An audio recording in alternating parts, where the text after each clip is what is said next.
in Kansas anymore. You have my curiosity. Are you telling me you built a time machine? The Force will be with you. Assemble.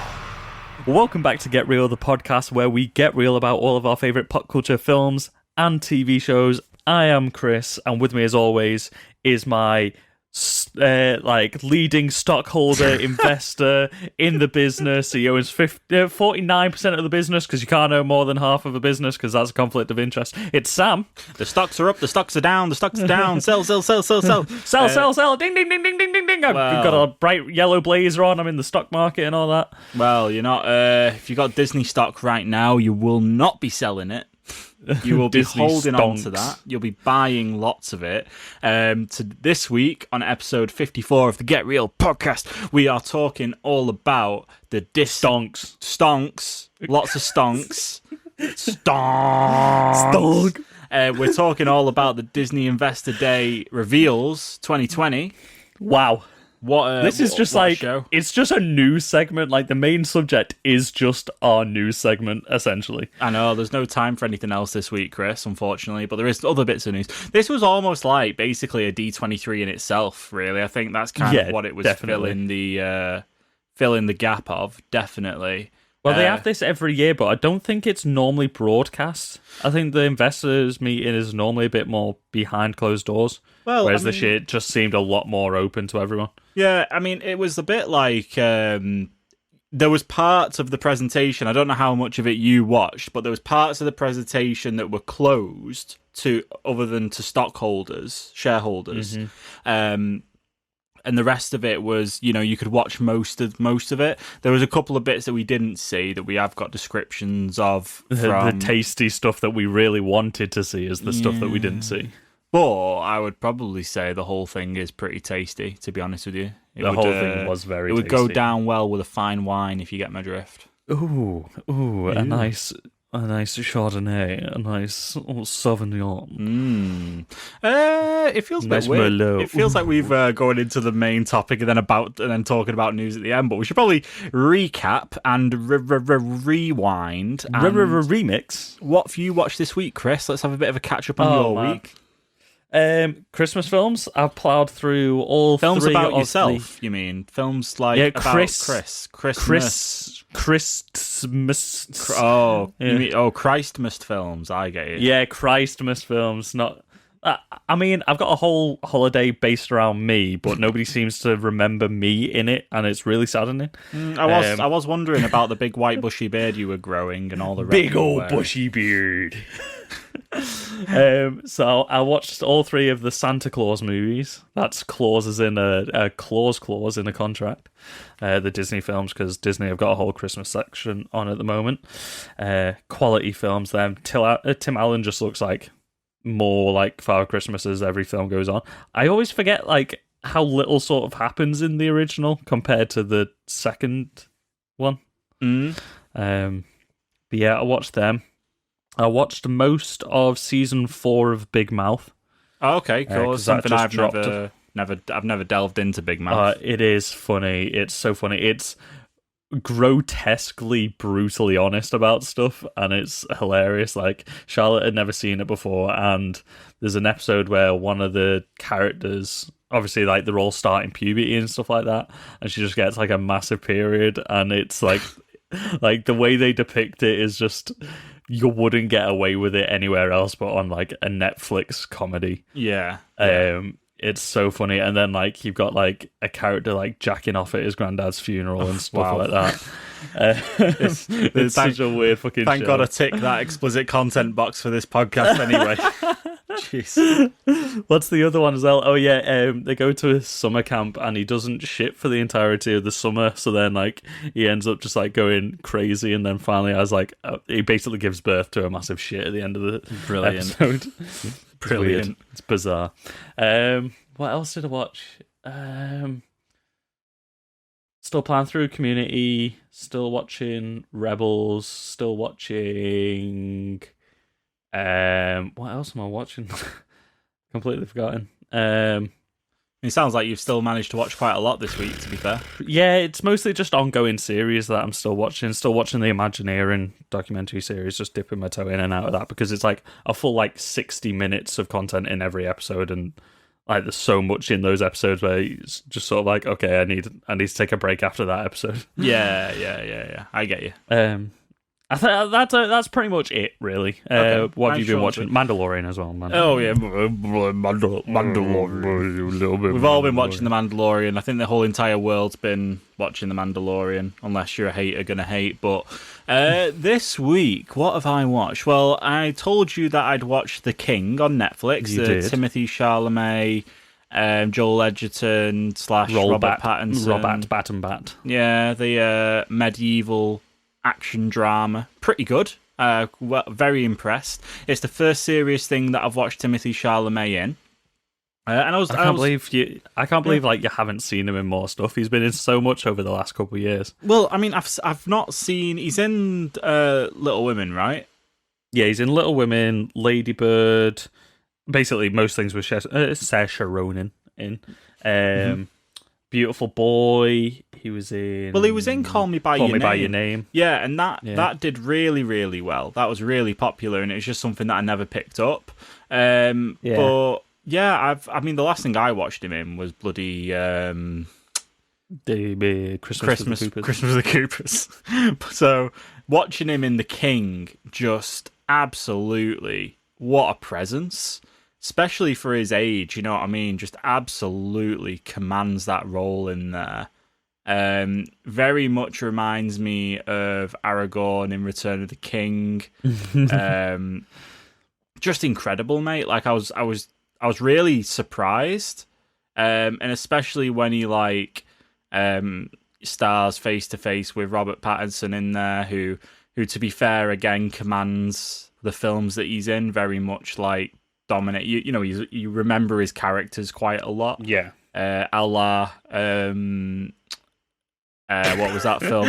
You really remember him in his films. Shit, wait, what films? I was trying to remember the name of the film. I can tell you what. The Devil All the Time. Yeah, The Devil All the Time. The Lighthouse. Yeah, the light. Yeah, and, Good Time. The King. Yeah, really good, really good. Yeah, massively impressed. Can't wait for Dune. And I would definitely say check out more films with him in, like Beautiful Boy's fantastic.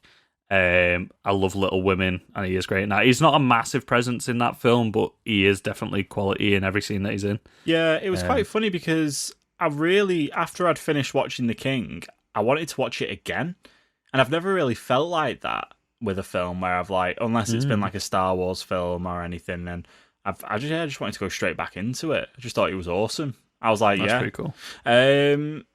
Yeah, and I've not really been watching this, more playing it, but I've been diving into Cyberpunk 2077 like everybody else. I've just dipped my toe at the moment, just got my little toe in there. Like I made my character and I've done like the tutorial stuff. I was just about to meet with like one of the crime bosses.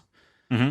But it's such a good game. Like the graphics don't look too great on my Xbox One version, but also I'm playing on a really old TV and stuff as well, so It is what it is with that. Like I've seen people playing it on PC on the higher specs, and goddamn, it's gorgeous, but there's just so much to do in that game. Yeah, it is unfortunately a tad underwhelming on old consoles, but you know, it's what do you expect, when you're playing? Yeah, I think it's just because we know it could look so much better, and we're playing on like first generation Xbox Ones on old screens and stuff like that, and we're like, we know it should look better. Mm-hmm. Yeah, that's it. The potential is there, absolutely. But yeah, that's really it. Shall we dive in straight into the news? There's not been any trailers this week, so we're going to skip straight past trailers. But I've got a couple of little news stories before we jump into I was about to say D23, the Disney Investor. What was it called? Disney Investors Day? A show conference? It was just called Disney Investor Day. Yes. But it is a conference, yeah. Right, so my first little story, a showcase. couple of quick-fire news. Oh, God, that's been taken straight from the Get Real Gaming boys. Unfortunately, I'm not going to edit any kind of music into it because I'm not that. I can't be bothered. Sorry, listeners. Production value on this podcast is lower. If you want to go listen to high production value, go listen to Richard this. has more time than us. He's just there like, yeah, I'm going to make an entire new piece of music to put in this. Like when he made that esports news thing for me, he made an entirely new sound bite for it. Yeah, I just go look on freesound.org. If it's not on there, we give up. Right, okay, so a couple of quick news stories that some we missed last week. So to start off with that, one that we missed last week was Oscar Isaac has been cast as Solid Snake in the Metal Gear Solid movie. Yeah, is this 100% confirmed now, or is this like 100%? 100%. Oh, no. Double confirmed? Bruce Luma is not chilling in this story, mate. This is a confirmed Deadline.com. Woo! Sony's long-awaited Metal Gear Solid adaptation. Yeah, we did forget about that last week. With Jordan Vogt-Roberts. I don't know whether I've butchered that, but is on board to direct the movie. I don't know who that is. He's got a fantastic beard. A very fantastic beard. What's he done? Kong Skull Island, okay. Yeah. Kings of the Summer's a good film as well. Yeah, okay. I don't know whether he still has that fantastic beard anymore, but that is a wonderful beard. Yeah. Very cool. I mean, Oscar Isaac's just on the prowl to be in every nerdy franchise, isn't he? Yeah, a lot of people are worried about whether he'll be able to do the voice or not, but I think he'll nail it. Or I think he'll make it his own in a way, but in a way that's like, yeah, we'll allow it. Yeah, I think it's a hard one because like the voice actor is so entwined in that, and it's Keith Sutherland did the voice for him a lot of the time, I think. So like he is an actor that we see all the time.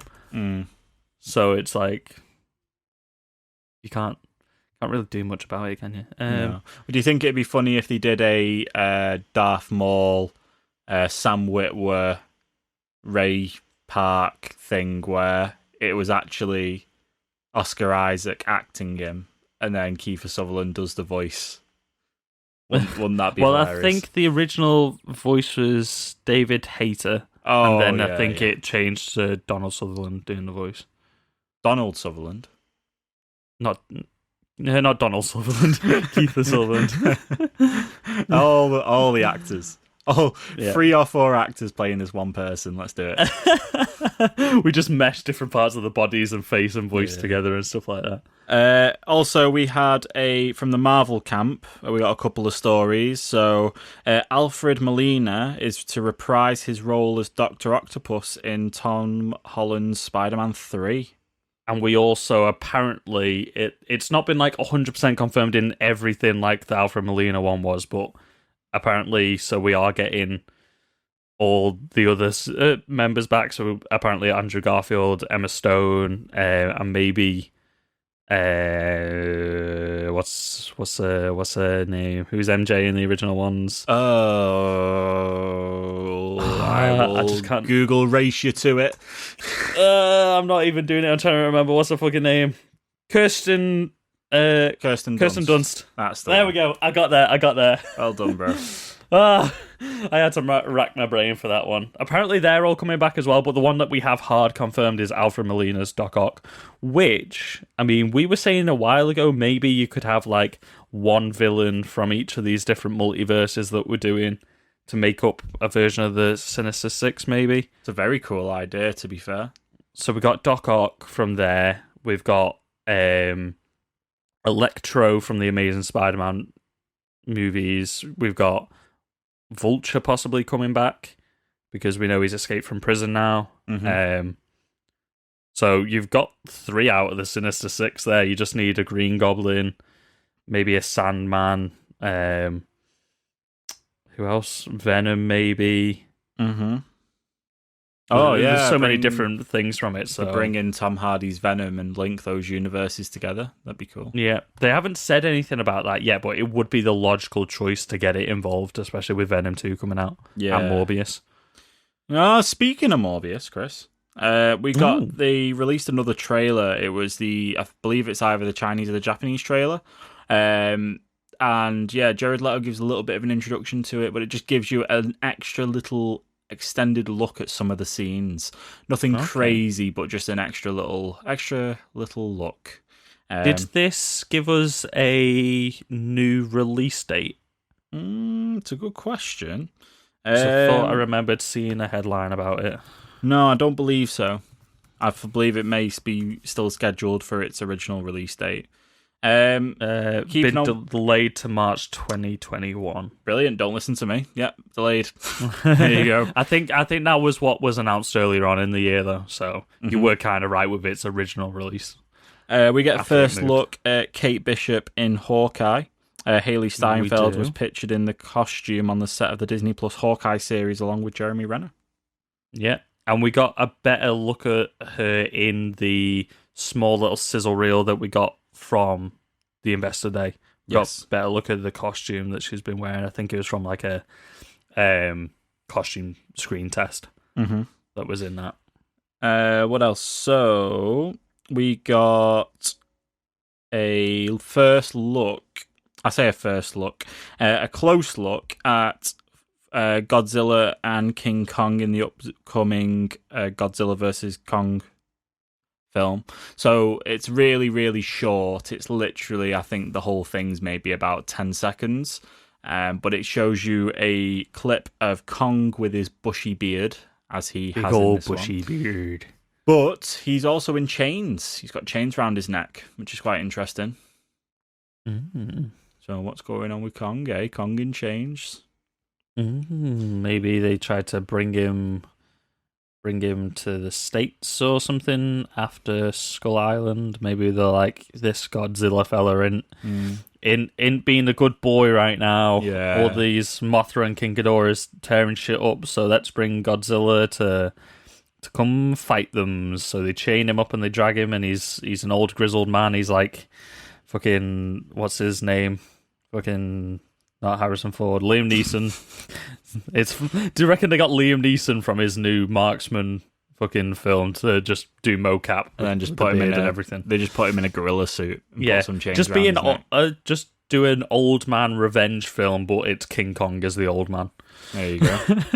There you go. I've just cracked it. You don't need to watch it now. I've told you. So the footage screened during the Comic-Con XP, which I think was the online Comic-Con experience, gives a first look at the two monsters. Close-up shows them ready to fight, with Godzilla swimming and Kong with what appears to be chains around his neck. The colour palette is again emphasised, with Godzilla drenched in dark blue and Kong against a bright orange sky.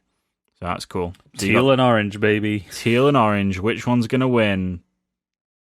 There's a Normally joke here. Orange. There's an ongoing joke we've just created. This film's going to be called Teal v Orange. What else do we have? So there's a story here that I'll leave until we go into the D23.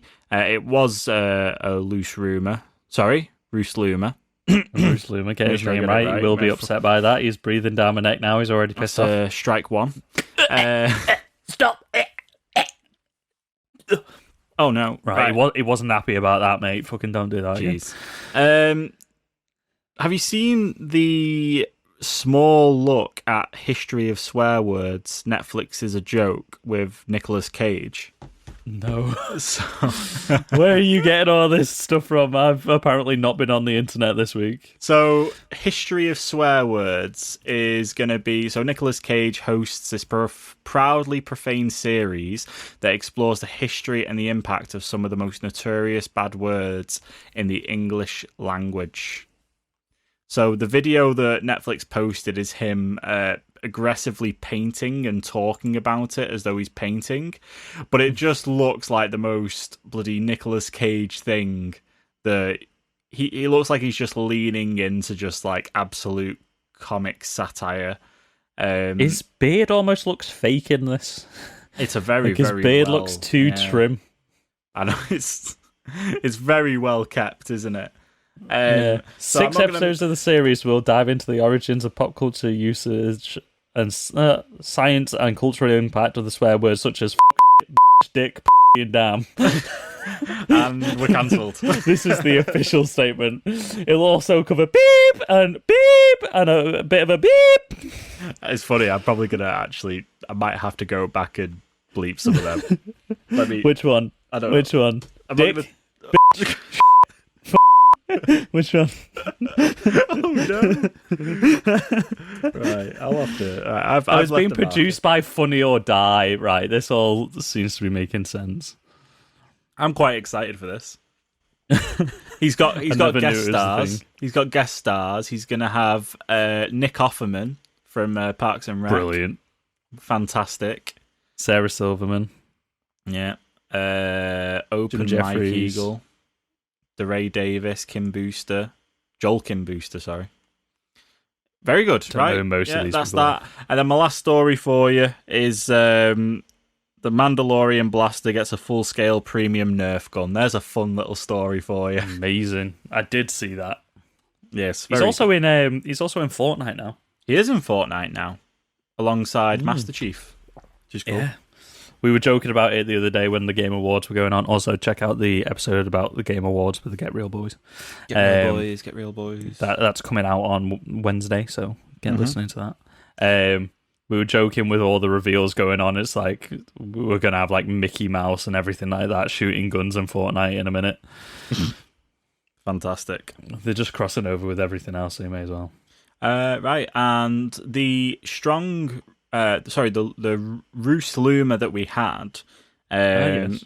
which I guess is confirmed now because it makes sense that they followed it up with the Investor Open Day, was from the direct Star Wars The Mandalorian prequel series, casting for strong supporting characters. And then I had a description of the two characters. So I'm assuming this was for one of the series that were announced at the Investor Day. But to give you an idea of what they were looking for, the first up is the name Kelton, 23 to 27 years old, all ethnicities, male, British, athletic, fit, strong-willed, confident, bordering on arrogant, witchy, supporting. And then the other one is a character called Lacey, 20 to 30 years old, all ethnicities female, preppy, strong-willed leader, will do anything to accomplish her goals, including lying to her own team, supporting. So, kind of cool. Well then. There you go. Right, shall we move on to The Mandalorian then? Because, segues are a thing. Get through it as quick as we can because there's too much other stuff to talk about. There is a ton of other stuff. So, right, Mandalorian, what was it called this week?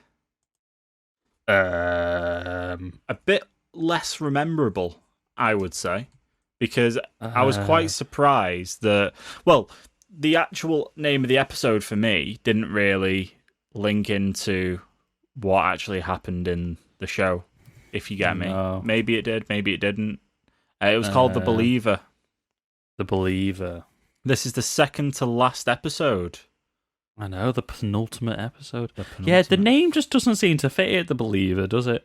I know obviously it was tackling Bill Barr's like belief in like the Empire and the Rebellion and where he fits between the two and stuff like that. Yeah, obviously But spoilers for The it's- Mandalorian. If you want to skip ahead, timecode is below.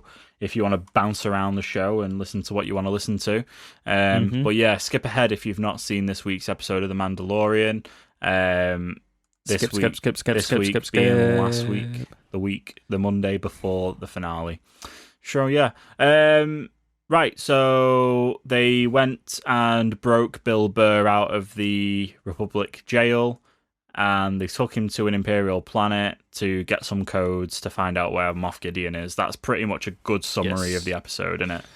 Yeah. It was a pretty, like, it looked really cool, and it was an interesting, like, new Siege sort of thing. So we've seen 2 Siege episodes so far. One of them was called The Siege. But this was, like, a nice, like, interesting way of doing it, like, them having to pose and full-on, like, infiltrate the place. I thought that there was a lot of tension throughout the film, like, using tension in different ways as well, the film.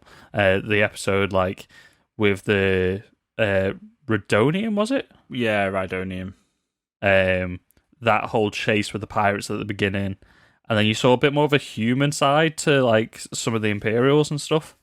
Yeah, so this touched on quite a few different interesting like topics really, or you saw things that you wouldn't have normally seen from an episode of or anything to do with Star Wars. Because like what you were saying, it kind of there's a moment in it where it kind of humanizes the Imperials a little bit, which was an interesting. What's the word I'm looking for? An interesting opposition to what we would normally see. Dichotomy. Well, there you go. Better vocabulary than me. Better vocabulary than me there, Chris. Yeah, I really enjoyed it. I've enjoyed the whole of season 2 so far. I really don't want it to end. Boba It was a Fett's slightly back. longer episode as well, and I think it worked well for that. Yep, Boba's cleaned up his armor. Oh, yeah. As soon as he stepped off there, I was like, oh, damn. Oh, fresh like a paint. I know. Ooh, it looks even better than he did in the original trilogy. Like, I think he's even buffed out the dink from his helmet as well. Yeah, he's like... It makes sense, because he probably would. He cares that much about the armor. He probably would have gave it a bit of TLC, you know? But yeah, I like now how Tamora is kind of settled into the armor a little bit, you know? You're used to it now visually, and it looks cool. He looks, and it, like you said, man. he was wearing it proper as well. Like last time, he had like his robes and stuff under it. Like he literally just chucked it on dead quick. Yeah. Would you have ever thought, right, when this got announced, would you have ever thought that it would have been like a bloody like squad adventure with a Mandalorian and Boba Fett, and like I'm sat watching this thinking, And Ahsoka Tano. and Ahsoka Tano. I'm just like, wow. Would we, would we have looked back and thought when The Mandalorian first came out, would we have ever been expecting to see that? It's literally like every episode just blows my mind now. Like after they reintroduced Boba Fett, then Ahsoka, I was like, literally every episode that they're doing is just golden, and it just blows your mind in some new way. So I think like the big thing from this episode was how Din Djarin's like adapting how he feels about the Mandalorian code and everything like that, and how like so he was the believer, I guess, that the episode was named after, and it was like Bill Barr's character and like different things have forced him to question his beliefs and what's right and wrong and stuff like that, and how flexible he's willing to be to stay true to the Mandalorians but also to protect what he thinks is right. Yeah. So obviously having to take it, like first of all he had to change out of his armor into the Stormtrooper armor. That was like a big step for him anyway. But then later on, how he has to take his helmet off to get the codes to save Grogu. Obviously, he was dealing with a lot of things. Yeah. What did you think of him revealing his face as well? Well, an interesting little point that I was chatting to someone in work about it today, but I didn't realise that earlier in the episode they were talking about how the face you have to scan has to be something that's in the Imperial records. You either have to be an existing Imperial or an ex-Imperial to be able for it to pick you up. So I wonder how, if that's correct anyway, I wonder how that works in terms of Din scanning his face, because obviously that wouldn't add up, right? Yeah, well, because the last time he could have possibly been scanned would have been when he was a kid, before he was a foundling, wouldn't it? Which is interesting. So unless he's done another mission and he's done it before, maybe when it's with nobody seeing his face. Unless he's had something to do with the Imperials before, maybe registering with the Galactic Empire for bounties, or I don't know. That's what I'm saying. Like if he maybe took his helmet off to register with it when there was nobody else around, because obviously he was really strict about taking his helmet off until, because he was semi okay with the IG unit doing it in season 1, wasn't he? Because it was like it's a robot, it's not like a living person seeing my face. Yeah. I mean, it was good to just see. I always forget Pedro Pascal is underneath that helmet, like maybe 50% of the time. Yeah. And it always strikes me a bit when he takes it off and you see it's him. And especially in here where he actually spoke. Like, actually, well, I mean, spoke is a bit of a overstatement, really. I mean, he said a few words, but... Mumbled. Yeah, he I mumbled a did little like bit. the way that he played that, how, like, all of a sudden, like, he just felt... He started to feel more vulnerable as soon as he took his armor off and stuff like that, and you saw some of the armor on his arms breaking when he was fighting the pirates and stuff like that, and you saw that vulnerability to him, like he had left his shell almost, and then when he took his helmet off, he basically just froze. He didn't know how to react without the safety of being hidden behind something. Yeah, brown eyes. It played off sort of like, you know, the whole thing we spoke about with sort of masks and the symbolism of masks with Kylo Ren and stuff like that. It had like a feeling of that about it again. Mm-hmm. I really enjoyed that interaction between Bill Burr, Pedro Pascal, and the officer who was portrayed by Richard Brake. I really, really enjoyed that because you saw Bill Burr's character Mayfeld kind of like start to like really burn up on the inside, and then when he takes that shot and kills him, and then all the stormtroopers are there with like the trays of food just like put like frozen. well, what? And then he just starts like he still looks in shock, and he just starts shooting everybody else. It was just good. Yeah, I just really enjoyed it. It was a good app. It's interesting to see where it's going to leave off in terms of next week being the finale for the season. So really exciting. Yeah, unless we get like a full hour-long episode and it starts just straight away with them getting to Moff Gideon's cruiser, I don't think we're going to see like everything resolved at the end of this episode, at the end of this season. Like, not like a fresh start next season. I feel like it's going to leave us like in the middle of something. We have to give an honourable mention to the seismic charge that drops out of Slave One at the end. Absolutely, what a callback!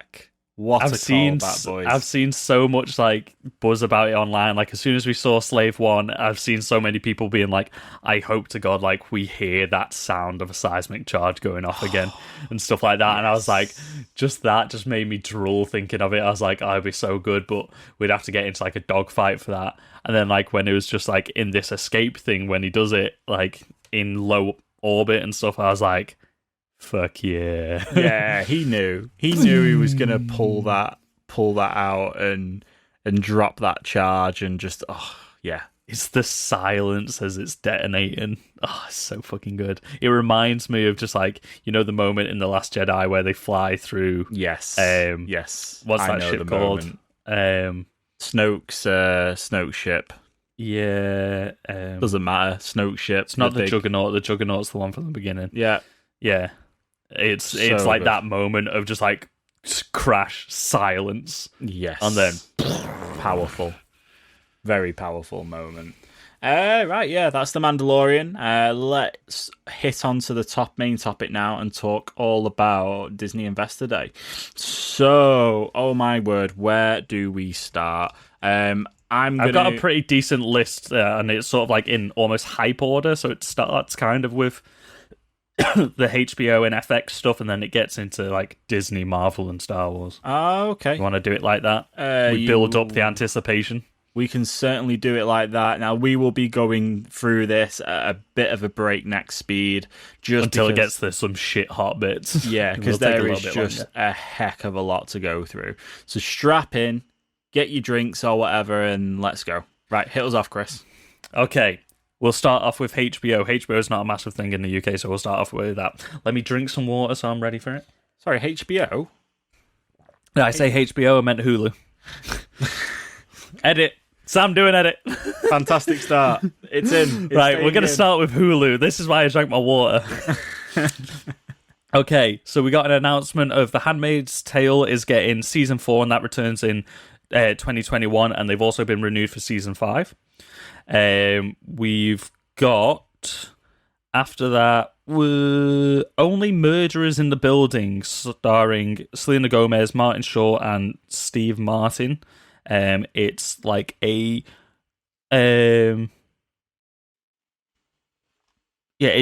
one of the articles tells me it's sort of like a comedy drama, murder mystery type thing. Okay, what's the next one? We've got The Dropout, starring Kate McKinnon from Saturday Night Live, but in a dramatic lead. She's Elizabeth Holmes, an infamous CEO and alleged con artist. Cool. Next one. Dropsick, starring Dopesick? even, not Dropsick. I'm Going Too Fast for My Own Good, starring Ahsoka Tano herself, Rosario Dawson, Matthew Keaton, and Peter Sarsgaard. Michael Keaton. Michael Keaton. I'm going too fast. I'm literally Slow scrolling, down, reading. Slow down. Okay, we've got 9 Perfect Strangers. That one's right. It's not 10 Perfect Strangers. It's 9 Perfect Strangers. Starring Nicole Kidman and Melissa McCarthy. Yeah, from Carol from The Walking Dead. What? Yeah, Melissa McCarthy. That's Carol from The Walking Dead, isn't it? No, it's no, not. Melissa McCarthy is the one from Bridesmaids. Edit. Who am I thinking of? I don't feel as bad now. I was like, Jeez. Who am I thinking of? What's her name? Melissa McBride. Oh, Melissa God. McBride. There you go. Jeez. Okay. Great we've start. got the. Great start to it. So they were all series. We've got The Old Man, an adaptation of the 2017 novel by Thomas Perry, been in the works since 2019. Starring Jeff Bridges. Will star as Dan Chase, a former CIA operative who is forced to come out of retirement after he becomes the target of an unknown assassins. The series will also feature John Lithgow and air both on Hulu and FX. Cool. Okay, here's some like juicy stuff now that like we know a bit more information about. So we're getting a new series attached to the American Horror Story franchise called American Horror Stories, which is going to be on FX and Hulu. American Horror Story originally aired on FX anyway, but this is more of an anthology, so it's 16 standalone episodes instead of a standalone season. Sarah Paulson made a directorial debut on the original series, is coming back to direct at least one episode. So Sarah Paulson, who like career skyrocketed during American Horror Stories, is directing an episode of it. We don't know who else is working on it. We've got Platform, which is on FX and Hulu, described as an innovatively scripted anthology. Brainchild of The Office star BJ Novak. Each half-hour episode of Hulu and FX will center around a different cast of characters dealing with current events. That's all we know about that. We've got Reservation Dogs, also on FX and Hulu. Reservation Dogs is a new half-hour comedy which will air on FX and Hulu. The series centers around 4 Native American teenagers growing up on a reservation in eastern Oklahoma. The series is co-created by Academy Award winner Taika Waititi and Native American director Sterling Harjo, or Hayo. Not sure how you pronounce that. That seems pretty cool, and Taika Waititi, amazing writer, so fair play. I love the twist on the name as well. Yep, very cool twist. These next two are the only reason why I wanted to cover the FX and Hulu stuff. Okay, is it Why the Last Man? It is Why the Last Man, based on the Vertigo comic books, which I'm such a massive fan of. This has been in production hell for years. It was meant to star Elijah Wood about 5-10 years ago, and then it was meant to star Shia LaBeouf at one point, I think, as well. But it's finally starting filming in 2021. We don't know who's cast as the lead character yet, but we've got Diane Lane in an unknown role. I'm guessing she might be maybe the leader of the Amazons or one of the scientists that we get around the space station sort of section of the thing. Not trying to spoil too much for you guys. So basically, Why the Last Man is a comic book series. Basically, in a split second, everything with a Y chromosome on the planet dies except for a young man. I can't remember his full name. He goes by Y for short. It's a strange name, so that's why. And his male pet monkey. So everyone but those two have died, except for all the women and all the female creatures out there, and it's sort of how the world is reacting to that. And there's a lot of different conflicts come up with different like sections of the females that are left and stuff like that, and then you've got surprise twists and turns along the way. I would definitely recommend picking up the comic books if you're into it. It's written by Brian K. Vaughan, so amazing. It almost feels like a bit of a twist on Chaos Walking, you know, the Daisy Ridley, Tom Holland film coming out a bit. I definitely, when I saw that trailer, I definitely thought they took some inspiration from Why the Last Man. Because there are still similar elements, like in Volume 2, so it's quite early on in the comic book, like you get some astronauts and stuff coming back down from the International Space Station and stuff like that. So there's like twists on that and stuff. So I think that was definitely, unless Chaos Walking, it's based off a book, isn't it? But I don't know how long ago the book's from. Yeah. While The Last Man came out in the early 2000s, the first volume. So cool. Anyway, next one after that is a new Alien series. Which is helmed by Fargo and Legion's Noah Hawley, which is yes, like I love Fargo. Really love. Oh, Legion was amazing as well. Yeah, I've heard Legion was really good. Wow. Big. Yeah, we don't really know many other details. We don't know of any returning cast members or anything like that. We don't know where in the franchise it's going to sit, whether it's going to be more linked to like the Prometheus prequel stuff or whether it's like full-on Xenomorph, like Sigourney Weaver era stuff. We're not sure yet, but it's still super cool. It's got like FX, Disney, Hulu money behind it, so it should hopefully be good. Oh, I'm just choking at the moment. Oh dear. Some would say you're being attacked by a hugger of the face, maybe. Oh, maybe. Maybe it's like about to burst out my chest. Call for help. Oh no. I just had a little drink, I'm okay. Okay, last one for FX and Hulu, we have Shogun. Based on James Clavell's novel of the same name, Shogun tells the story of John Blackthorne, a 17th century Englishman who finds himself reevaluating everything he knows about morality, truth, and freedom as he becomes stranded in Nippon. The new series is described as Game of Thrones set in feudal Japan. Okay, pretty cool. Produced by counterpart creator Justin Marks and his wife Rachel Kondo. Actors, supervisor and producer-director Tim Van Pelton, best known for his work on Game of Thrones and Broadwalk Empire, is also attached to the production. Sounds pretty That's cool. Yeah, sounds really cool. Getting some like samurai elements in there and stuff like that. Yeah, definitely going to be pretty cool.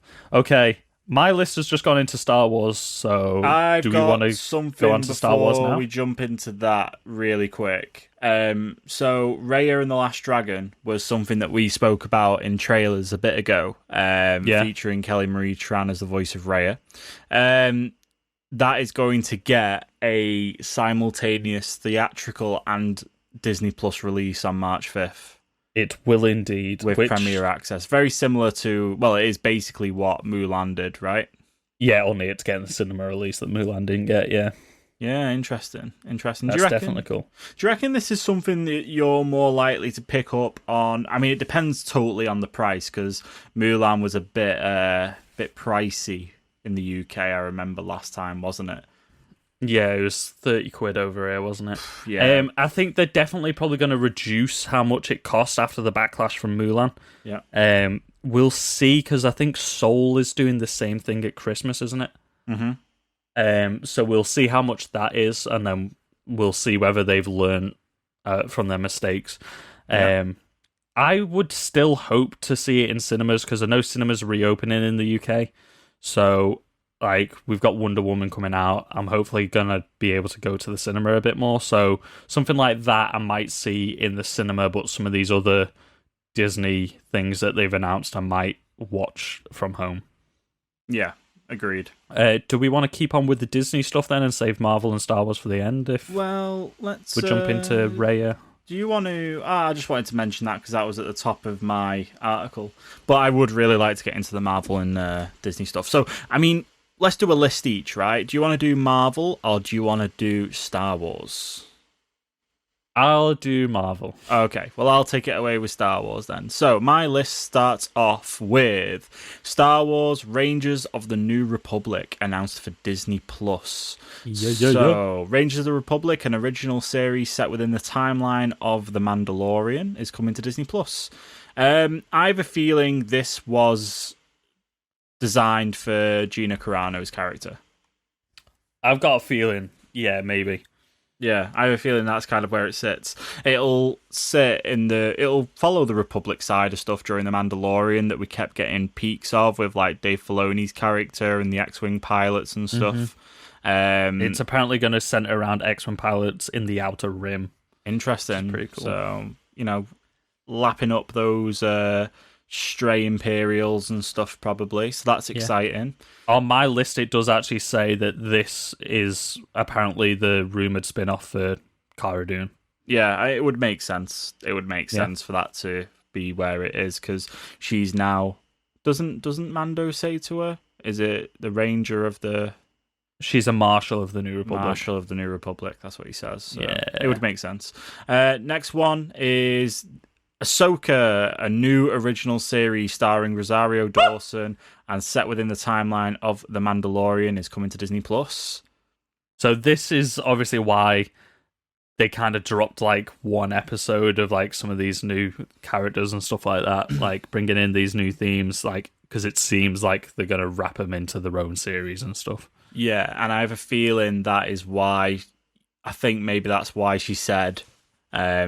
where is Grand Admiral Thrawn, because that is going to set up everything to do with her upcoming series.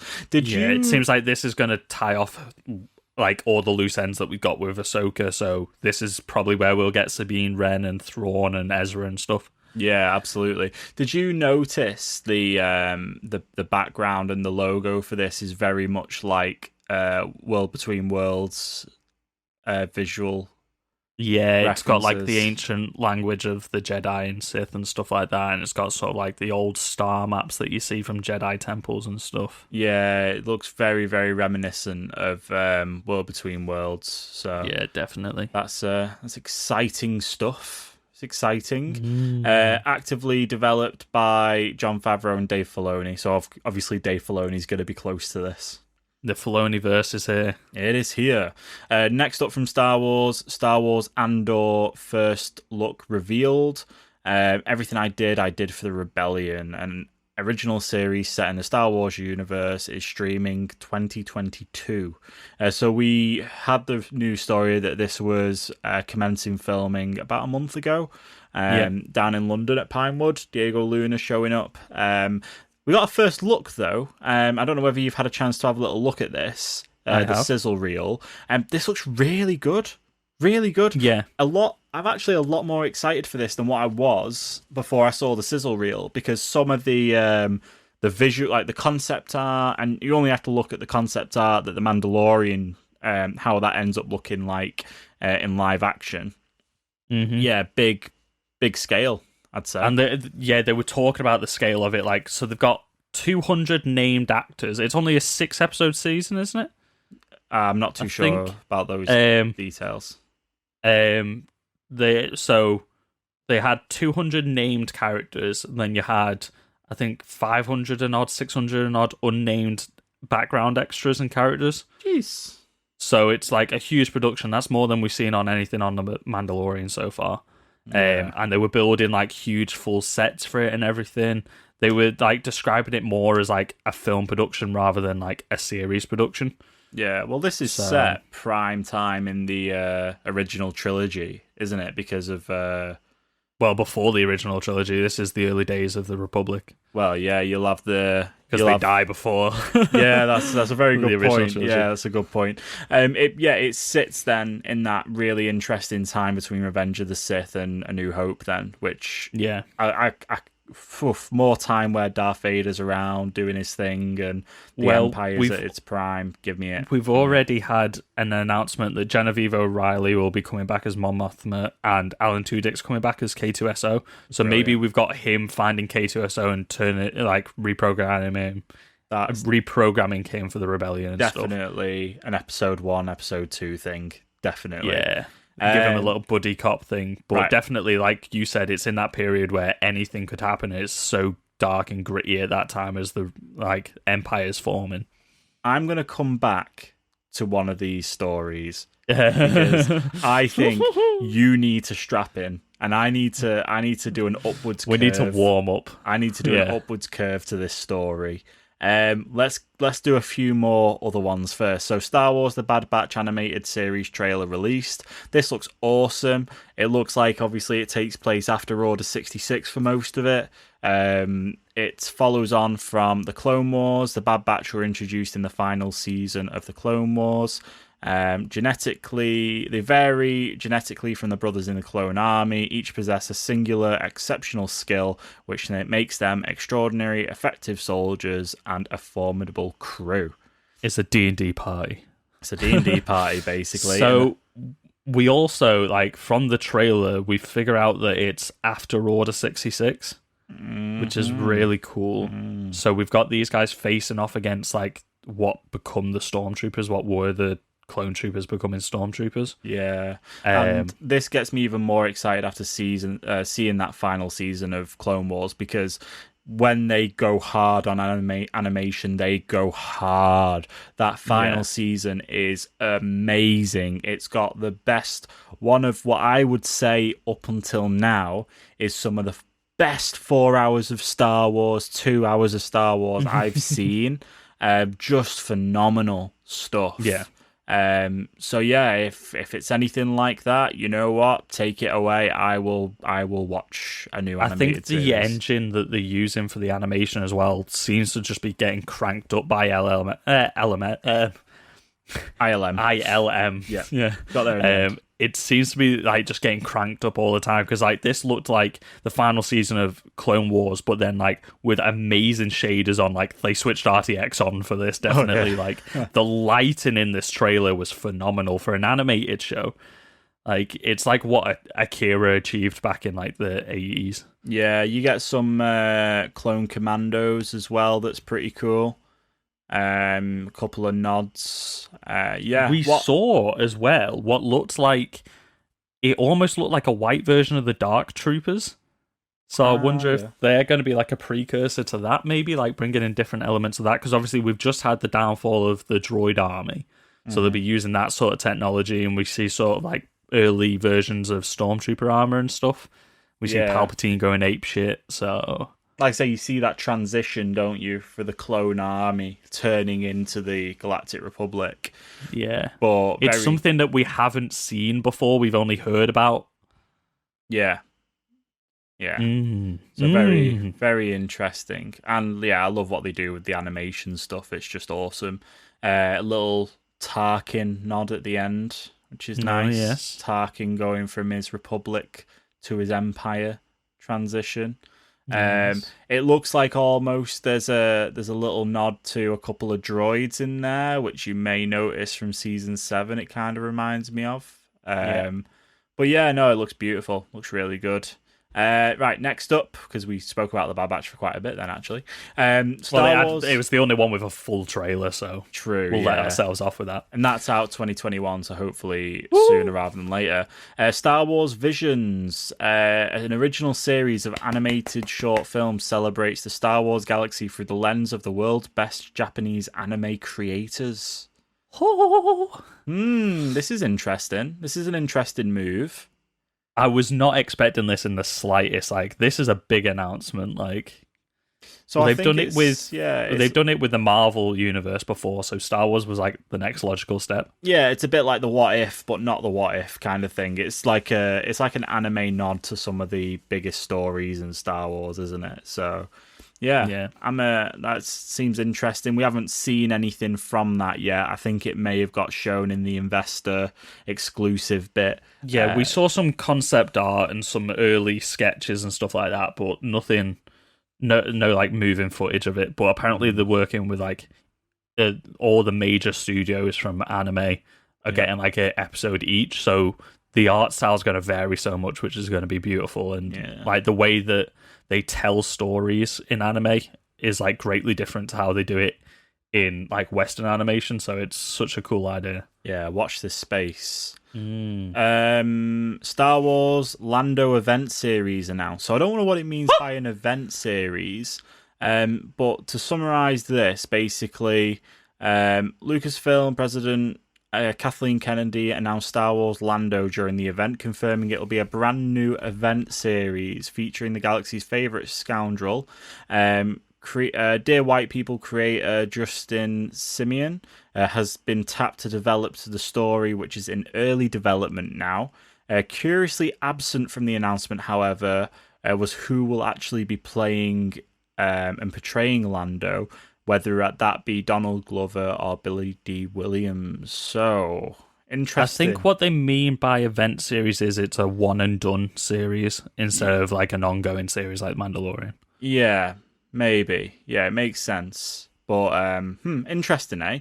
It was interesting that they didn't really talk about whether it would be Donald Glover or not, really, who would be portraying him. They did, again, show more footage to shareholders. Not got any descriptions of that at the minute, but interesting to see.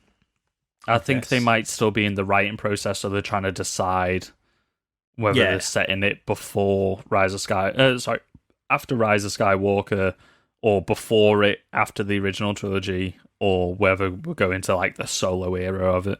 Yeah, therefore that's probably why they didn't announce anything. Early development.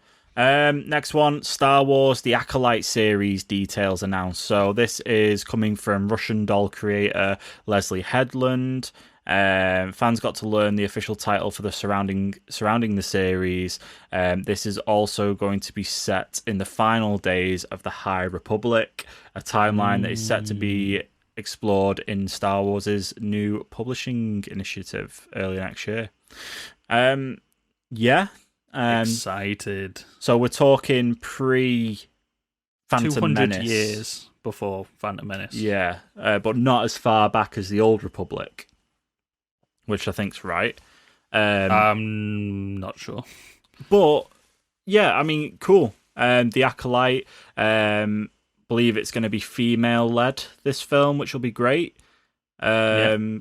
Yeah, it's an interesting time. What to spoilers for the rest of the Star Wars announcements, but I was kind of a little bit not upset as such, but a bit disappointed that we didn't get anything around the Old Republic era, because you know I'm a stickler for the Old Republic, right? But remember a while ago there was a bit of an announcement where Kathleen Kennedy talked about we're looking at the old Knights of the Old Republic story. You know what I mean? There was actually that. She actually spoke to reporters about it. So I was a bit confused as to why that wasn't something that they were exploring. So what I think it is that was before they announced all the High Republic stuff. So I'm not sure if they're just going to maybe meld High Republic and Old Republic, or they're doing High Republic first and then maybe they'll get to the Old Republic. Maybe. Or whether they were floating around the Old Republic stuff and then they landed on, let's create this new thing called the High Republic, and like that's what this has turned into. Yeah, maybe that's their adaptation rather than regurgitating another story, maybe. Yeah. Moving on, the Willow series is coming to Disney Plus in 2022, starring Warwick Davis, with the pilot back. Directed by John M. Chu. 2022, Willow. Interesting. They're shooting in Wales as well. Wales. Right. Okay. We're going to come back now to the big story before we talk about another story. A Star Wars story about an Obi-Wan Kenobi, Chris. Hayden Christensen returns as Darth Vader, joining Ewan McGregor in Obi-Wan Kenobi. Whoa. Just amazing, right? We had Roose Loomis of this a while ago, didn't we? We had Roose Loomis of Hayden Christensen and Natalie Portman, and we were like, okay. But now it's confirmed. Like, this was in an official press conference. Hayden Christensen is back, baby. He's been chilling at Galaxy's Edge and, couple of the celebration events. He's been around, and that they knew what they were doing. They knew he was going to come back. You do not do an Obi-Wan Kenobi series without mentioning Darth Vader, but the fact you're bringing back Hayden Christensen as Vader, just everything we want to see. Just, I'm so excited now for Obi-Wan Kenobi on Disney+. I am just so excited. I cannot stress. I was chatting about this in work to the same guy who I was talking about with the Mandalorian, right? And like, just, oh yeah, you just put him in. You do it. You just, people are a bit speculative of Hayden Christensen. He gets a bad rap for what happened in episode 2 and 3, Attack of the Clones, Revenge of the Sith, right? He gets a bit of flack, right? But you know what? George Lucas ain't writing the script anymore. He isn't writing the dialogue. Mm-hmm. Oh man, just I need a minute. He is a good actor, and the fact, like, we've seen what Star Wars can be on Disney Plus and stuff like that, and we know that Kenobi should, for all intents and purposes, be a great fucking season. Like, after like what we've seen from The Mandalorian, we have faith in Star Wars again, and we have faith in Lucasfilm and Disney. And like, we had rumors of Natalie Portman coming back. Now we've got confirmation that Hayden Christensen's coming back as Vader. Can we please get a flashback to Clone Wars with live action Ahsoka Tano as well? Well, Chris, just for you, I went and did a little bit of digging. Right? There's a very generous shareholder out there that shared not only his shares, but also shared what he saw. I was about to say. In the shareholder exclusive footage. Are you ready? Yeah, right. And like, it killed me when like they were like, right, we're going to show you some footage of that now, and I was like, okay, it's going to be the screen test of Ewan McGregor back in his Obi-Wan gear. I'm up for it, even if it's just that. And then the stream cut out. I was literally telling the boys in the chat, I was like, get on it now. You need to see it. And that was when we all got on it. It cut off, but they'll be saving this. They'll be saving it, right? Right, let me tell you about what we saw, what we didn't see. So, Ewan McGregor is chatting in this. He says there's hunger for this character to come back. This comes from comicbook.com. McGregor said in footage screened exclusively for investors during Thursday's presentation, the fans have been waiting long enough. Deborah Chow adds, this is quite a dark time that we're coming into with him. Just being a Jedi, it's not safe. There's Jedi hunters out there. Concept art shows a Jedi lightsaber blade ignited, defending a trio of younglings as the newly anointed Darth Vader marches on the Jedi Temple with a legion of clone troopers. He has this one task left. Bro. Inquisitors as well. Give me some Inquisitors. So Darth Vader leading the sisters and brothers of the Inquisitors fighting off against Obi-Wan on Tatooine or some shit. So Deborah Chow, he has this one task left. McGregor said of his exiled Jedi, which is to keep Luke safe. Right, okay, let's get into some concept art that we've seen. So more concept art shows a stingray-like creature floating above slave workers toiling away in the barren, sandy landscape of Tatooine. We start on Tatooine and we go on a rollicking adventure, McGregor teased, over a glimpse at a watery planet where armed soldiers fire upon a many-armed sea creature. We couldn't tell the story of Obi-Wan Kenobi without addressing Anakin or Vader. No, you could not. Chow added over an image of the armoured Vader seated on a throne as he communicates with a hologram, probably his master, the reigning emperor of the Galactic Empire. The most beautiful thing of all, that it's brought me back together with Hayden, a giddy McGregor said. It'll be amazing to bring those characters back together again very unexpectedly. Chow confirmed that audiences will definitely see Obi-Wan and Darth Vader get into it again, as we see the blue blade of a hooded Obi-Wan clash with the red fiery blade of Darth Vader, evoking imagery of their previous encounter in Revenge of the Sith. Having another swing at each other might quite be satisfying for everybody, McGregor teased. We hope that you enjoy it as much as we're going to enjoy making it. That's my phone hitting the deck. Are you alive, Chris? I've never been so happy in my entire life. I think I might have clipped the whole way saying all that. But I've been waiting for this moment all my life. Hold on. Holy shit. Like, I think my trousers are a bit moist.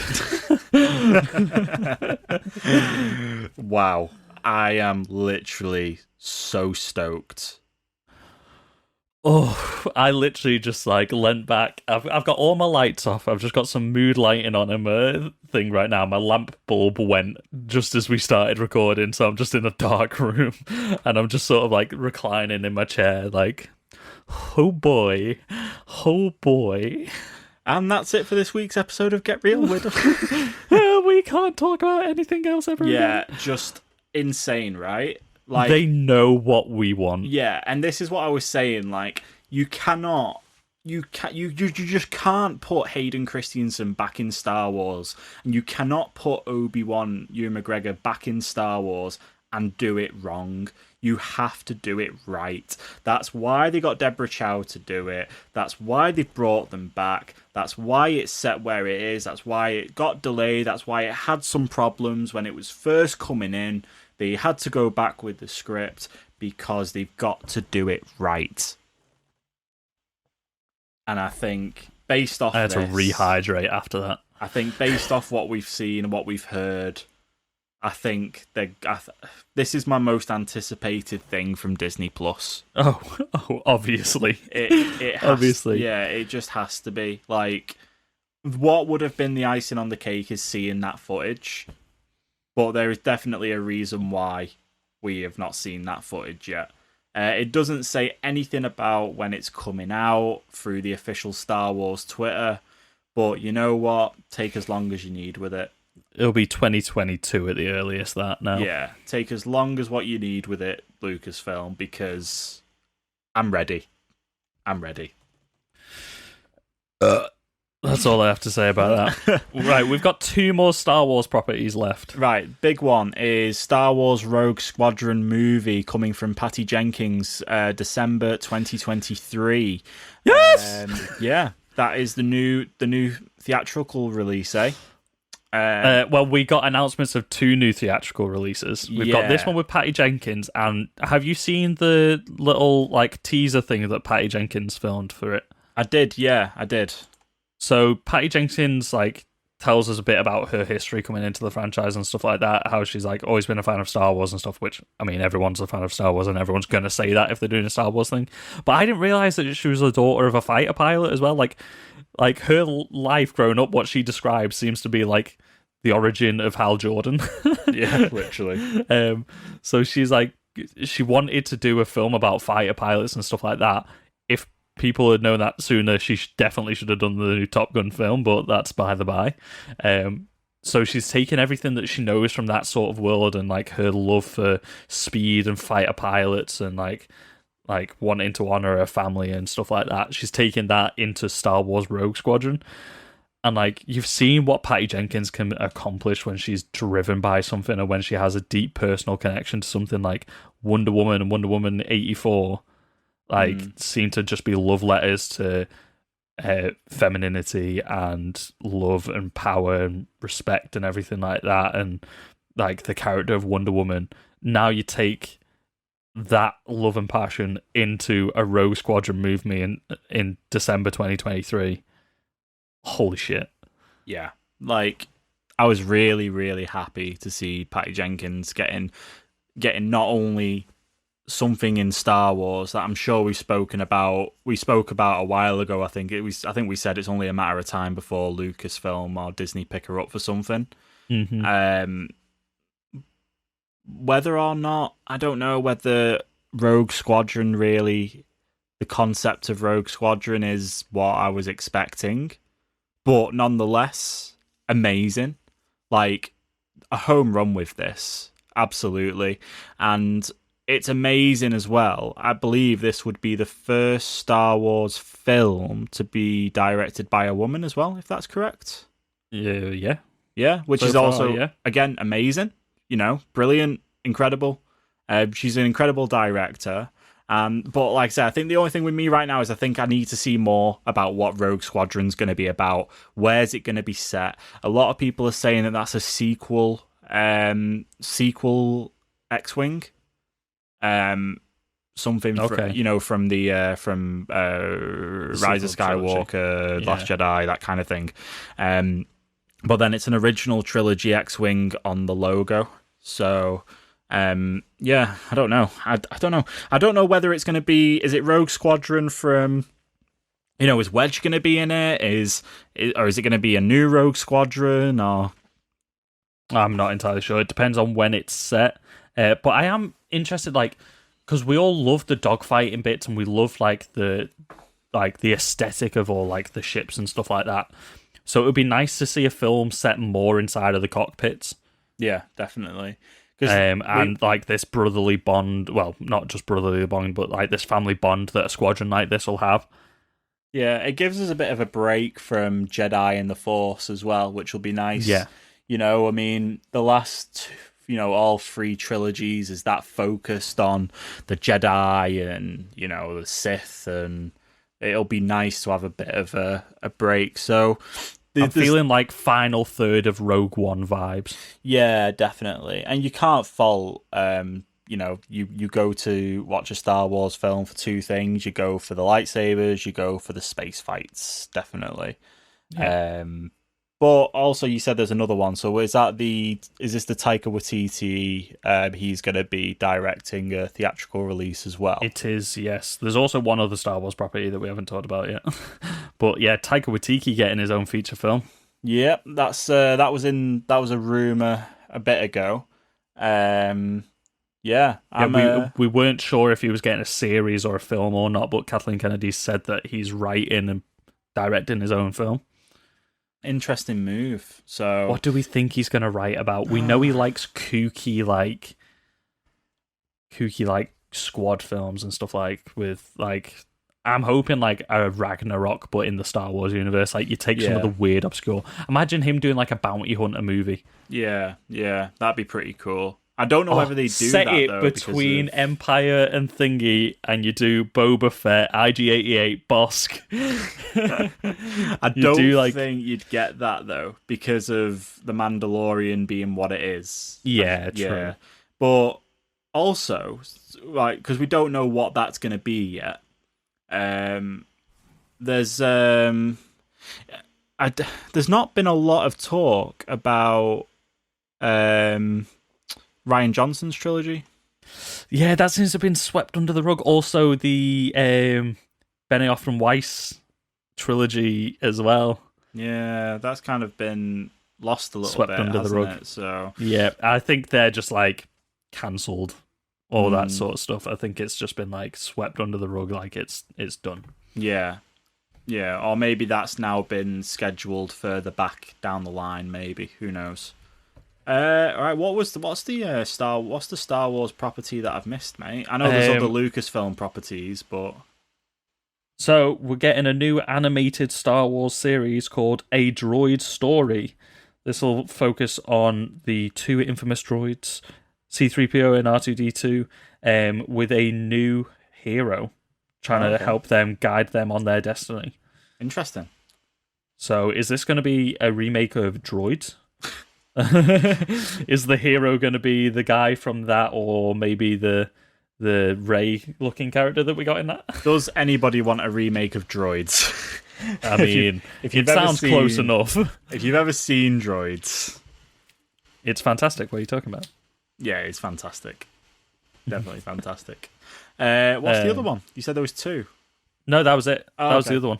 Originally I said there was two because there was Rogue Squadron and Droids, and then there was the Taika Waititi one as well. Yeah. So, other Lucasfilm, next installment of Indiana Jones coming in 2022. At the helm is James Mangold, director of Ford v Ferrari, and also you can't forget he directed Logan, if I'm not mistaken. Yeah. Yes, and they didn't mention that, and I was like, you're saying Ford v Ferrari, which was kind of hit and miss with like fans, but like Logan. Giving him a Star Wars movie. Tell us about Logan. Not Star Wars movie, fucking Indiana Jones movie while I'm chatting. How do you not mention Logan? Come on. Logan. Logan. Like, they own Fox as well. They could have easily have talked about Logan. Logan. Yeah. And also, Children of Blood and Bone being developed at Lucasfilm. Tomi Adeyemi's New York Times best-selling novel is being developed by Lucasfilm in partnership with 20th Century Studios. This coming-of-age adventure follows a young African girl's quest to restore magic to her forsaken people, the Magi. Fair play. Very cool. Awesome. National Geographic, nobody cares about. Right, okay. I'm going to fire through National Geographic as fast as the next 30 seconds. So strap yourself in. You ready? A handful of projects for National Geographics were announced. Costu, a documentary about legendary ocean explorer. Genius, Martin Luther King from the executive producers Brian Grazer and Ron Howard. Secrets of Wales, narrated by Sigourney Weaver. A Real Bug's Life, America the Beautiful, Limitless with Chris Hemsworth. And Welcome to the Earth from Darren Aronofsky's Geez, some of these names. Yeah, Darren Aronofsky is a film writer and director, so he's producing Limitless. Pictures, a series in which Will Smith embarks on an awe-inspiring journey to unlock the secrets of this planet's most extraordinary, unexplained phenomena of nature. There you go. Yes. National Geographic. Bitches. Okay. Shall we get through the Disney stuff and then do Marvel at the end? Do you want to do Marvel and Disney stuff? Maybe Marvel's. I think Marvel's kind of like the next big hitter though. So maybe we do like an up down. Like we had FX, Star Wars, and then we got Disney, and then we got Marvel. Like a roller coaster. Yeah. Well, you can't forget Pixar as well. So I mean, Pixar's in there with the Disney stuff. Okay, right. Fire away. Okay. So we've got a handful of reboots / sequels / stuff like that. So we've got the Mighty Ducks series is coming. Yeah. Love the Mighty Ducks film, so good quality. The reboot in Turner and Hooch with Josh Peck from Drake and Josh. He's taken on Tom Hanks's role from that. Girls High School Basketball series with John Stamos, Yvette Nicole Brown, and Jessalyn Gilsig. Yep. I was trying to get a surname up. There you go. That's called Big Shot. And The Mysterious Benedict Society with Tony Hale and Kristen Schaal. We don't know what that is about. I don't know anyway. Apparently it's based off a young adult novel or something like that. Yeah, and then we've got a whole load of other movies coming out for Disney Plus as well. They've got a Beauty and the Beast Gaston prequel starring Luke Evans and Josh Gad. We've got Swiss Family Robinson is being remade. I'm not sure if that's a series or a film. That's in series. So the Beauty and the Beast is a series as well. Swiss Family Robinson is a series. And we've got a series of Percy Jackson and the Olympians.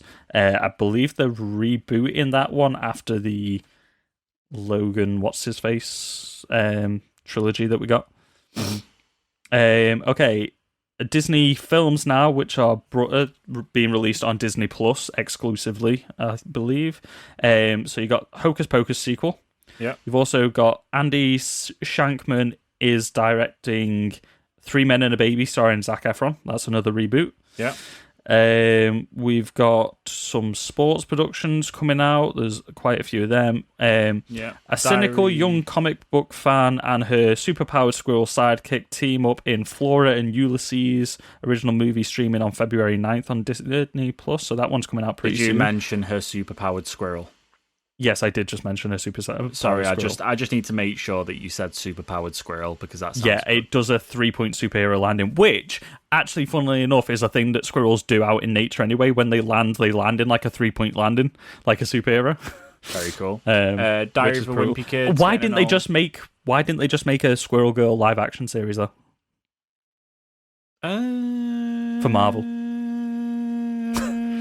Anyway, Cheaper by the Dozen is getting remade. It's going to now star a multi-ethnic family, so I'm guessing there might be some like adoption in there and stuff like that. It's being made by the Black-ish creator Kenya Barris. You mentioned Diary of a Wimpy Kid. We're getting a new film in the Ice Age franchise called The Ice Age Adventures of Buck Wild. Interesting. Which is the Simon Pegg voiced Weasel type character that we got from the third Ice Age movie. And an animated Night at the Museum film. Yeah, there you go. Okay. I guess. The Night at the Museum films were pretty good, and do we need an animated one? I mean, I'd rather have an animated one. They could maybe bring back like Robin Williams' character in that. If they do it animated style, obviously he won't be able to voice it, but yeah. A prequel to the live-action Lion King, as well as the cast reveal of Disney's The Little Mermaid live-action. You took the words right out of my mouth. Yeah, so we heard that they were doing Lion King 2, but that seems to have been changed to a prequel now, and it's coming out on Disney Plus. I think they said exclusively on Disney Plus. So the live-action Little Mermaid, I don't think whether they've said it's exclusive to Disney Plus, but we obviously know that Halle Bailey was playing Ariel. We've got the casting of David Diggs as Sebastian, Javier Bardem as King Trident. Biggest face in Hollywood. Yeah, widest face, biggest face. We've got Jacob Tremblay, who never seems to grow up. He looks like he's been the same age for about 10 years now. Is playing Flounder. We've got Melissa McCarthy as Ursula. Sorry, Prince do you Eric. mean Carol from the Wall? Melissa McBride as Melissa McCarthy as Ursula. You've got Prince Eric is being played by Jonah Hauer King. I don't recognise him from anything. And we've got Scuttle, so the seagull is now being voiced by Aquafina. That's cool. A surprise change. We also have a reboot of Chip and Dale Rescue Adventures, or Rescue Rangers, sorry. Right. Chip will be voiced by John Maloney. He's a stand-up comedian and TV host in America. And Dale is going to be voiced by Andy Samberg. What was the other film that you mentioned? We also got a live-action Pinocchio and Peter Pan and Wendy. They're going to be appearing, so they've announced them. No, we don't have any... Sorry. I'm sorry. There is casting. So Pinocchio is going to have Tom Hanks in it. We don't know Robert as who. Zemeckis. Yeah, so that's the big thing. It's being directed by Robert Zemeckis, so holy shit, it's probably going to be a good film because he made Back to the Future. I think Tom Hanks may play the Puppet Master, the creator. Geppetto, yeah, that's what I thought, and that would be like a really charming character for him. I could also see him voicing Pinocchio, maybe, but he does voice Woody, so I don't know. Yeah. Might be a conflict of interest there between different toys. He would be a great Geppetto, though. And then Peter Pan and Wendy. So you have... Tinkerbell's been cast, that's it. No, Jude Law is playing Captain Hook. Oh, was that announced? That was tweeted by Walt Disney Studios. Oh, right. There you go. Fair enough. I didn't remember that from the thing, but there we go. And Yara Shahidi, I apologise, is playing Tinkerbell. I think we heard about that a while ago. We've got Amy Adams is coming back for the sequel to Enchanted called Disenchanted. Yeah. I'm guessing she's just got sick of New York now and she wishes she was a Disney princess again. And then finally for this we have Whoopi Goldberg is back for Sister Act 3. Great. New Disney animation series is for Disney Plus. So, just announced Disney Animation's first ever original animated series. We are getting that in the form of Baymax. Sorry. Baymax! Shouted. Zootopia Plus. Disney Plus, Zootopia Plus. I think that's what they're doing there. Yeah. Tiana and Moana, the series is. Yes, so three of them, so the three other than Moana are coming out in 2022, and Moana is coming out in 2023. I don't know why they didn't just give Moana a sequel. I love Zootopia. It's a really good film. Really good film. I really like Big Hero 6. I haven't seen Zootopia yet, so... Oh, I've seen Big Hero 6 as well, but Zootopia is definitely worth a watch. It's a brilliant film. I actually have it on Blu-ray. Great. Oh, no, sorry. I'm thinking of Zootropolis. Oh, so it got changed. Zootopia for the European and UK versions got changed to Zootopolis, or whatever you just said. Tropolis. Yeah, Zootropolis. It got renamed over here. Oh, okay. That was interesting. I'm not entirely sure why. Oh, well. But it'll be interesting to see if the name of the series is changed. So if it's Zootropolis for Plus. the UK Disney Plus, yeah. Interesting. I wonder why. I don't know. We also had they did explain it ages ago, I just can't remember Probably why. copyright or something. There is a first-of-a-kind collaboration between Disney Animation and Pan-American entertainment company Kujali? I apologize. Kugali, yeah. Yep. Sounds just as right as it could have been. Coming out in 2022 is a series called Iwaju, which is taking place in a futuristic Nigeria, and it's like a sci-fi mystery trying to restore peace to whatever the capital city of Nigeria is. The name is leaving my mind right now because it's not in this press release, even though it was in the trailer in the investor meeting. The screenshots that we got are giving me definite like Wakanda vibes. Yeah, it seems like they're taking a lot of inspiration from that. Yeah. They could have maybe set it in Wakanda instead, but I think they wanted like that real world tie. Defo. Yeah. Also, you've got Encanto, which Lagos. Sorry, the place is called. There you go. In Nigeria. Encanto takes you to Colombia, where a magical family live in a magical home, directed by Byron Howard and Jared Bush, co-directed and co-written by Therese Castro-Smith, and music written by Lin-Manuel Miranda. Very cool. He's also doing the new music for Little Mermaid as well. And then we go on to Pixar. So there's quite a lot of stuff coming from Pixar. Popcorn, a collection of mini shorts starring favourite Pixar characters. Doug Days, an Up spin-off series featuring the adventures of Doug the dog. A new series following Cars. Favourites Lightning McQueen and Mater.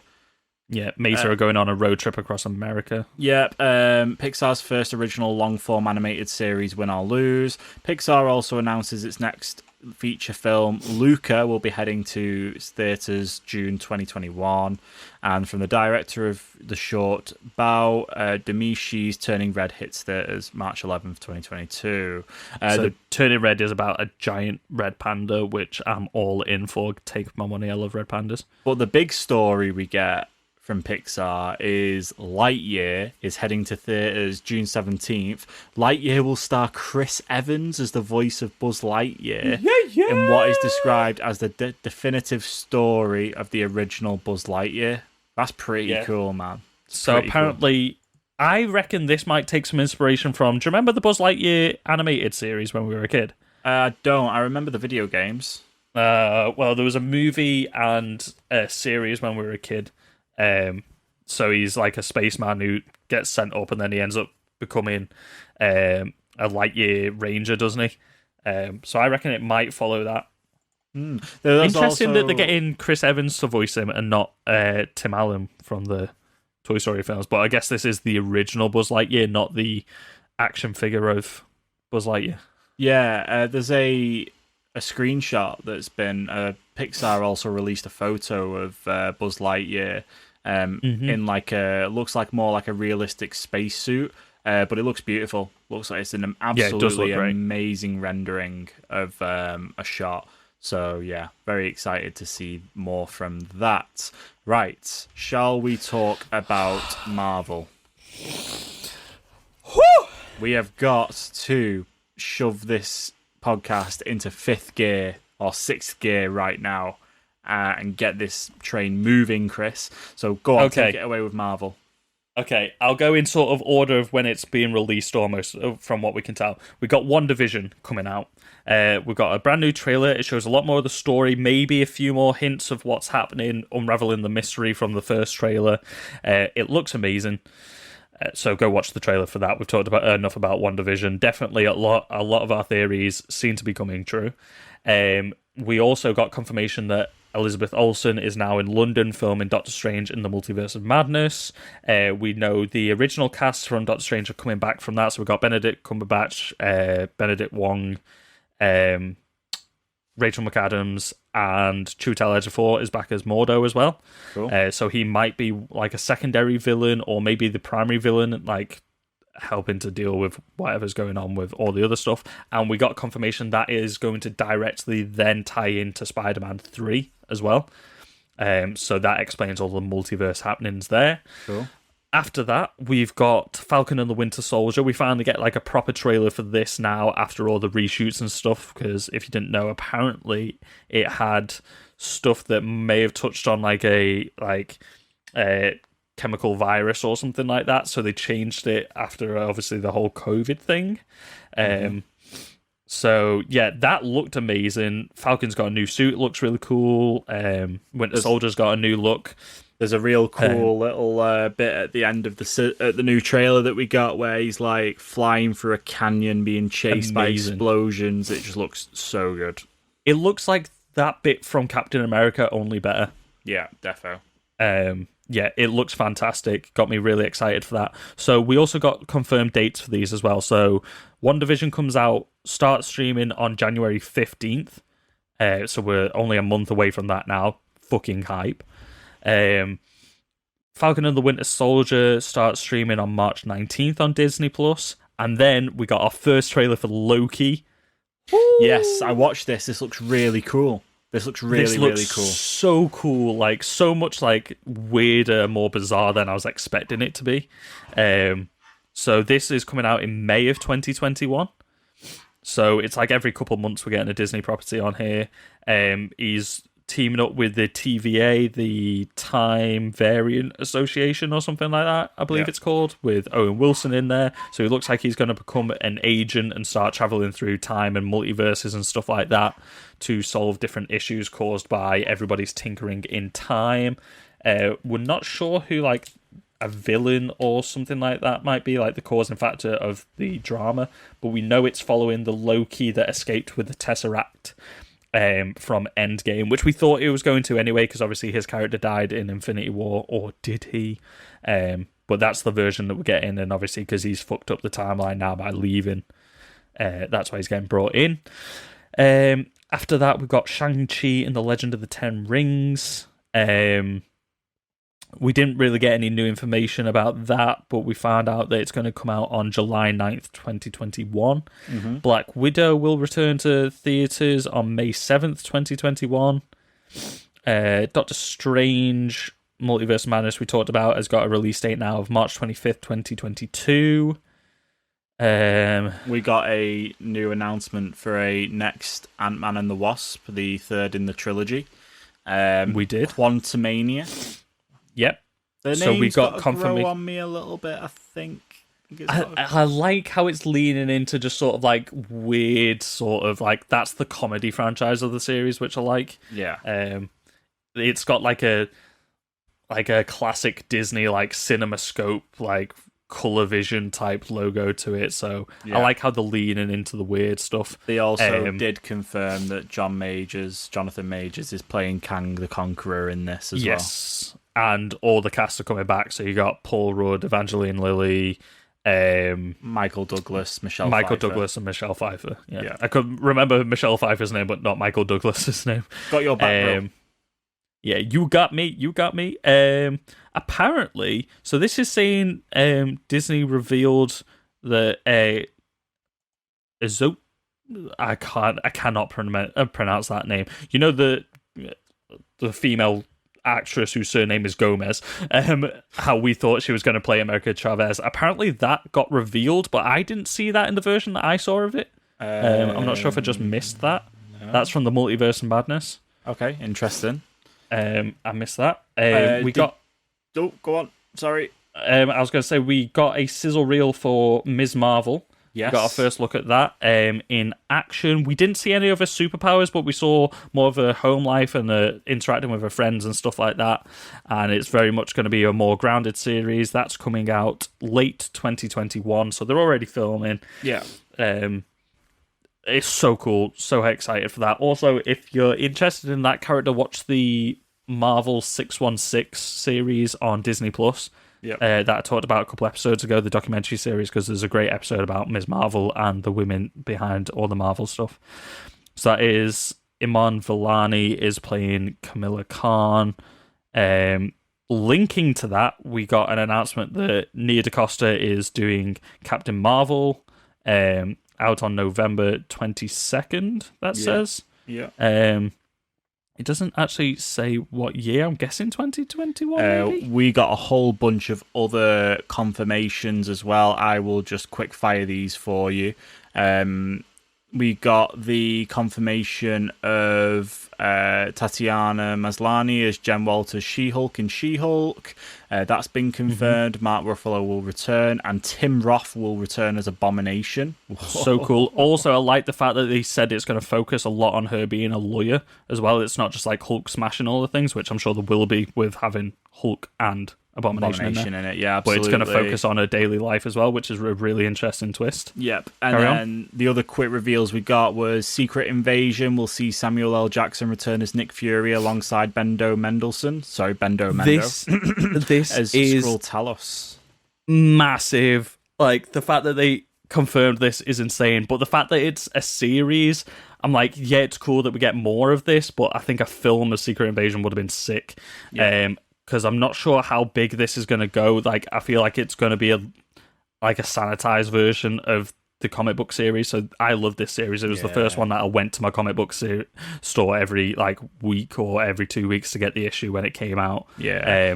Basically, the Skrulls have hijacked certain superheroes and certain sections of planet Earth and stuff like that, so it's sort of like weeding out who's a Skrull and who's not, who's evil, who's not, sort of thing. It's like a crime, like a thriller sort of aesthetic they're going for. Cool. You got the I Am Groot, which is a series of shorts featuring Baby Groot. James Gunn's going to return and write the Guardians of the Galaxy holiday special, which is very interesting. That comes out the holiday after Guardians of the Galaxy 3 comes out, so they didn't give us a confirmed date for that yet, but I'm going to guess they're going to shoot that at the same time that they're filming Guardians 3. Yep. You've got Armor Wars starring Don Cheadle as War Machine. Shows you what happens. I don't know how they're going to do that, because all the Armor Wars storylines that they've done are completely out there from like what we've got in any of the and they can tie it into the MCU. I'm going to guess it's going to be sort of like after Tony Stark's passed away, you've got all these sort of like techno villains popping up, and Rhodey's going to have to take them all down. So you've got links to Doctor Doom in the series, Stiltman, stuff like that, mad characters. But also, we did find out that Justin Hammer, so what's his name? What's the actor that played Justin Hammer? Bloody hell. Well, we know Justin Hammer's out of prison now, so he's probably going to be the villain of that, because we knew he was meant to be returning to the MCU. Oh, bro, it's Sam Rockwell. Sam Rockwell.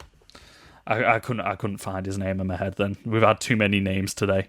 I'm going to guess that's where that plot's going to be going. Like, he's going to be making a load of new techno villains almost. And then in addition to that, you also have an Ironheart series starring Dominic Thorne as Riri Williams.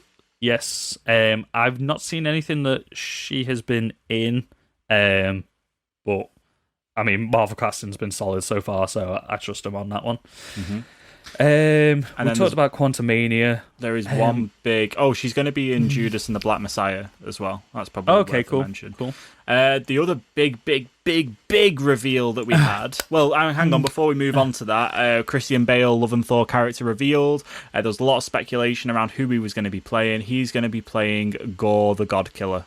The God Which is Butcherer, super sorry. cool. Yeah. Yeah. We also had confirmation, this wasn't from the thing, this came out afterwards, that Jamie Alexander will be reprising her role as Lady Sif in Love and Thunder as well.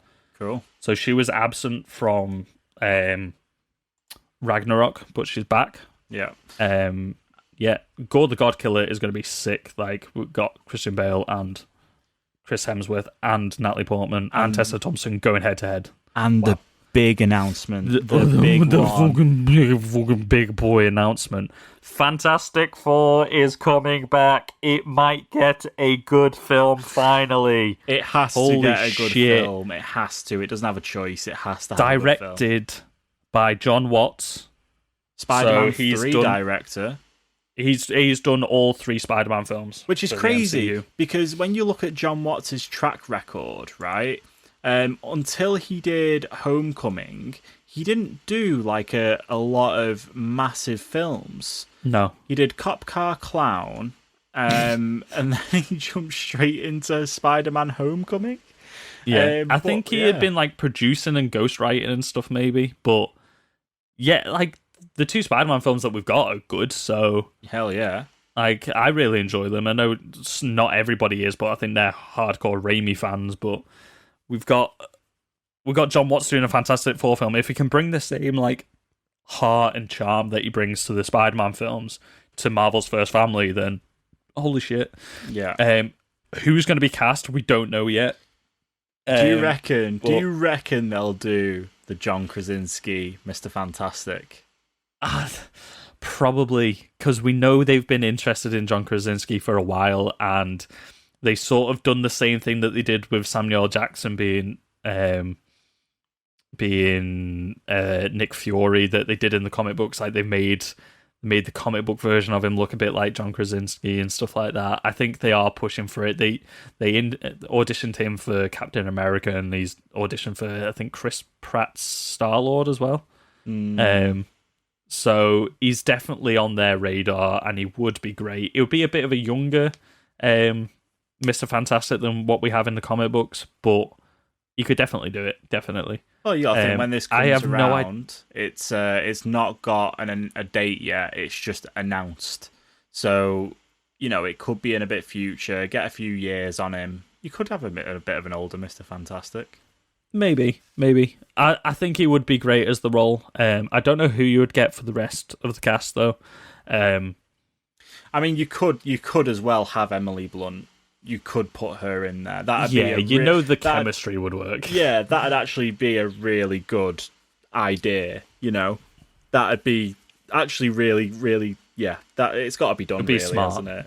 I mean, Definitely. John Krasinski is 41 now, so I mean, I know he doesn't look. He doesn't look it. No. Fountain of Youth over here hasn't definitely Fucking found it, Hollywood, fucking money. But yeah, Emily Blunt and him side by side. I mean, if you were gonna put them in a film, Who would you together. get to play Human Torch, though? I know a lot of people are saying Zac Efron. Some people are saying the guy from Power Rangers and Stranger Things. I can't remember his name. I don't know. I don't know who I'd get. I don't know. Who's got a good voice that should voice the Thing? Who could also play him before the transformation? So I'm gonna guess we're gonna get an origin for this. Yeah, I guess you're gonna have to. You're gonna have to because it's gonna Even be if it's so... just a quick flashback or something. Oh, you know who may be cool as the Human Torch? What's his name from? Oh yeah, I know him well. Yeah. KJ Appa. I've seen a few times. See, I like him, but I don't think he's a strong enough actor to carry it. Yeah, maybe. I think he would just be playing Archie, but on fire. Well, yeah, that's a good point. Yeah, I I saw a great casting as well for the Thing being Dominic Purcell, who's Heatwave in the Arrowverse, and he's in Prison Break. Oh yeah. He'd be quite good. Yeah. He's got like that deep, gruff voice, hasn't he? Yeah, I don't think he's done very much recently though. So he's still on Legends of Tomorrow. well, that stuff is never going to end. No, Forever and ever and ever and some ever. fan And ever. castings. What's that guy's name who was in Avatar? People are saying him for Ben Grimm. Sam Worthington. Oh, okay, yeah, that'd be interesting. Who else are people saying? Terry Crews. Stranger Things is I don't know how you'd say his name. Is it Dacre Montgomery? Yeah, that for Human Torch. That's who I was trying to think. Yeah, I couldn't remember his name. Yeah, he'd be cool. It would be a good Human Torch. Who else are people saying here for maybe The Thing or something? So many people saying Terry Crews. Oh, I mean, he would definitely be good at the motion capture for it. You couldn't have him, but maybe he would do a good voice. But a David Harbour would probably have been a good thing. Oh, yeah. Seen people saying Hank from Breaking Bad. Yeah, but he looks too much like the guy that played him in the early 2000 version. Ron Perlman. Wow. Tell me you don't want to hear Ron Perlman's voice like Hellboy coming out of the Thing. Yeah, that'd be pretty sick, to be fair. Ugh, someone's saying Seth Rogen. I don't want to hear Seth Rogen coming out of Ben Grimm. No. Just this big fucking man made of rock. Look, Chris, I think I need to go for a lie down after all that. I think we need to wrap it up there. Definitely. That's it. Holy smokes. I feel like there was some other miniseries for Marvel, but I think I've forgotten about them because there was so much other shit. Holy shit. No, like, wow, like, it's just so much to take on board. It's like, whenever we get, like, an announcement at, like, D23 or something, it's usually, like, maybe a handful of things, but this was just, like, literally no holds barred, just, you're gonna know everything. Literally, like, each section of this could have had its own episode. Like, we talk about the Star Wars stuff for a full episode. We talk about the Marvel stuff. We talk about the Disney stuff. Yeah, I feel like it's just, like, we've literally opened the book on Marvel's calendar for the next... Sorry, Disney's calendar for the next, like, 3 years. And it's like, right, okay, well, let's just put all the cards on the table and show you everything. And, yeah, definitely, it has got... fans and shareholders absolutely stoked on what's going to come from it. And also, it's a massive boost to Disney Plus. Look at all the stuff that's coming out on it. So much. It's just, it's going to be crazy. What a time to be a Star Wars fan. What a time to be a Marvel fan. Just, we would have, like, imagine us, like, when The Force Awakens came out, and we thought, we're going to get a new Star Wars film. We're absolutely spoiled for choice now. No, I was, like, a little bit worried. Like, after I watched all this, I was like, they have gone so hard. Is it going to be oversaturated? Because they've announced, like, a million different things for each of these different franchises. I think I'm worrying it might be a bit too much.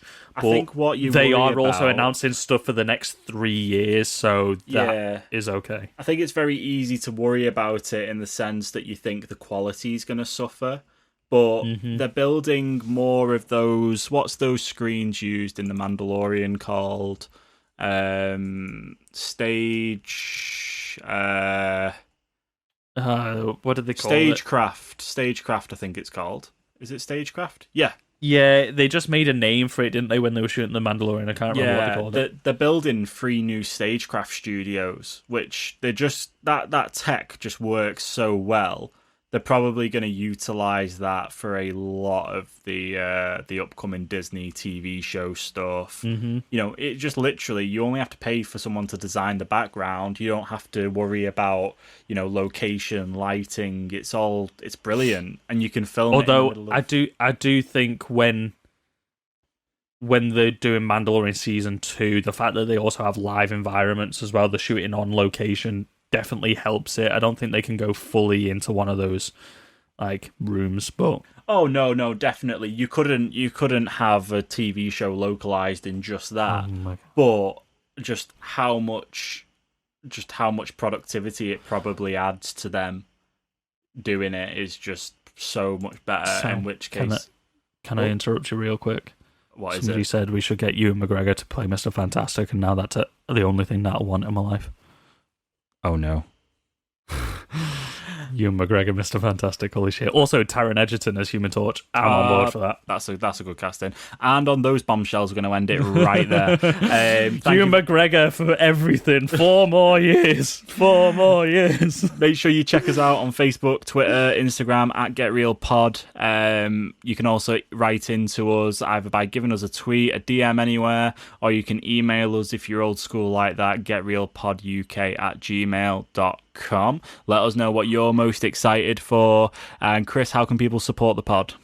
The best way you can support the podcast, leave us a rate and review wherever you listen to us. If you want, go on to Podchaser, because if you leave us a rate and review on there, it'll syndicate it to all the other podcast networks. How easy is that? You don't need to go on every different platform to rate us. You can just go to one and it rates us on all of us. So amazing. easy. Also, whenever we put out a social post, just go share it. Tell one friend about it. Tell 2 friends about it. It's great.